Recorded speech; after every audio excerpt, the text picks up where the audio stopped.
Harsh winters can be deadly for people who are exposed to the bitter cold on a daily basis. That's why organizations like the Immanuel Shelter in Rehoboth Beach open its doors to those in need.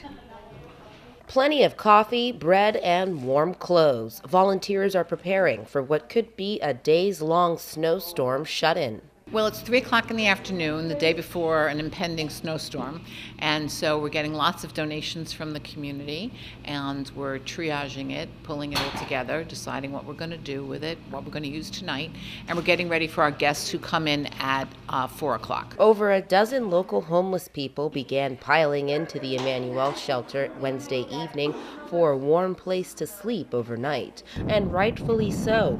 Thursday's blizzard brought in gusty winds and freezing temperatures, prompting a code purple lockdown. Well, our main concern is to make sure that we have staff that we can keep the shelter open during the snowstorm and that we're able to provide round-the-clock care. Our next concern usually is the people that don't come in, people that we know from the community that we don't see and we worry about them to make sure that they're okay. For some guests, the shelter is a lifesaver. I think it's great.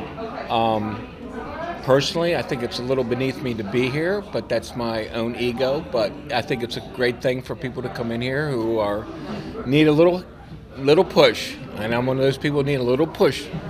And volunteers help keep the shelter a well-oiled machine.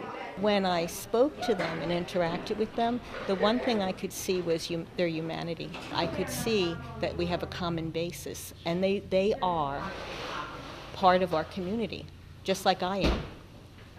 Just like I am. They are members of this community, and we need to help them. The Immanuel Shelter is open 7 days a week for men and women, starting at 4 p.m. and 2 p.m. on Code Purple days. And that's why the Immanuel Shelter is one of WRDE's hometown heroes this week. I'm Nicole Lee Denado in Rehoboth Beach. I'll see you next week.